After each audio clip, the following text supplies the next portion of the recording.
Assalamualaikum warahmatullahi wabarakatuh. Para penikmat kisah horor, seperti biasa, Kiai Petro akan membawakan alur cerita bergambar yang diangkat dari sebuah kisah nyata yang berjudul Burung Punai Pemberian Arwah.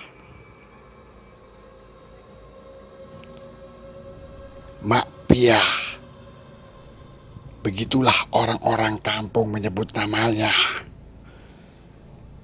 Nama aslinya Hanafiah. Lelaki berusia 50 tahun itu mengidap penyakit gila tahunan.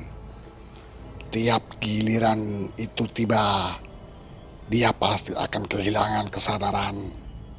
Satu-satu pengorbanan yang ditempuh oleh keluarga adalah dengan memasung di rumah. Namun karena kesulitan ekonomi, sang istri yang setia mendampingi dalam berbagai suka dan duka, kadang-kadang melepaskan pasungan sang suami. Bila demikian, dia harus menanggung resiko lain.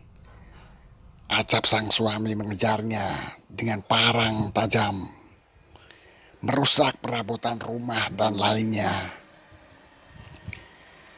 Bahkan pernah suatu hari dia mencincang seekor kambing milik tetangga.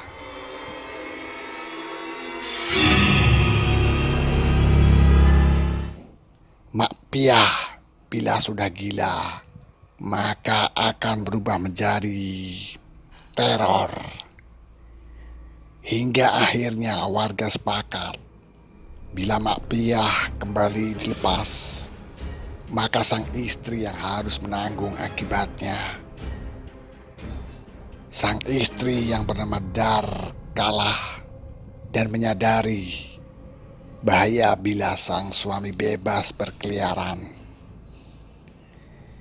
Bila sang suami telah gila, Dar dengan seorang buah hatinya yang masih kecil harus mencari rezeki sendiri.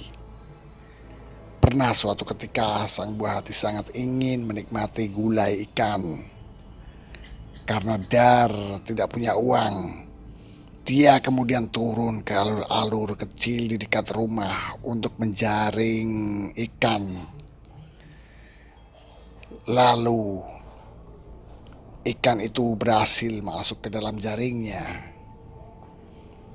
Setelah itu langsung Dar masak untuk anaknya. Hingga suatu hari tersiar kabar duka. Mak Piah ditemukan tidak bernyawa di sebuah kebun kosong. Dari keterangan Dar saat keluar rumah, Mak Piah tidak dalam keadaan gila. Tujuannya keluar untuk mencari burung punai untuk sang anak yang hari itu sangat menginginkan memakan gulai punai. Namun hingga malam tiba, Mak Piah tidak kunjung pulang. Sang istri mulai gudah.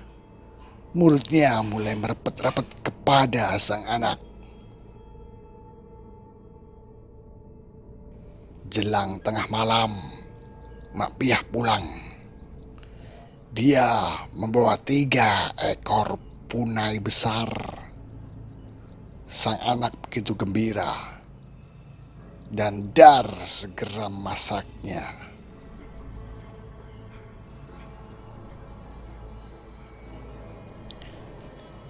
Tidak seperti biasa, malam itu Mak Piah menolak ikut makan.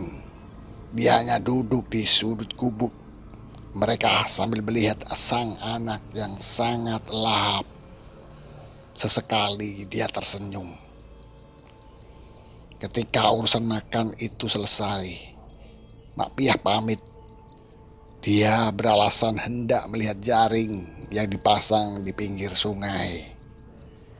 Dan tanpa curiga, Dar istrinya mengizinkannya.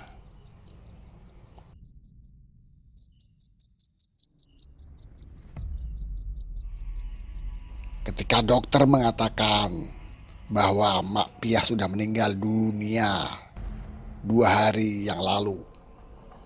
Dar bersisi kukuh bahwa suaminya tadi malam pulang ke rumah serta membawa 3 ekor punai. Dokter itu tidak melayani ketidakpercayaan Dar. Dia segera menulis surat keterangan kematian seperti hasil pemeriksaan. Sungguhkah Mak Piah malam kemarin pulang ke rumah? Tanya Tengku Imundin. Benar, saya berani sumpah. Coba tanya anak saya. Bahkan gulai punai masih ada 1 piring kecil lagi di rumah. Sengaja saya simpan. Siapa tahu beliau lapar saat pulang. Sebab pada waktu malam itu, Abang tidak mau makan. Jawab Dar. Berhari-hari kemudian, Dar belum bisa terima dengan kenyataan bahwa suaminya telah meninggal dunia sebelum dia membawa pulang 3 ekor burung punai.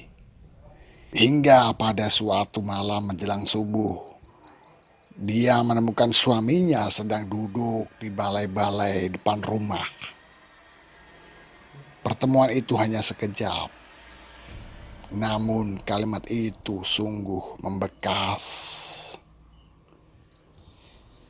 Ikhlaskan kepergianku, kepulanganku malam itu karena janjiku pada Rahman, buah hati kita. Jaga dia baik-baik. Aku sayang pada kalian berdua. Usai berkata demikian, lamat-lamat Mak Piah menghilang.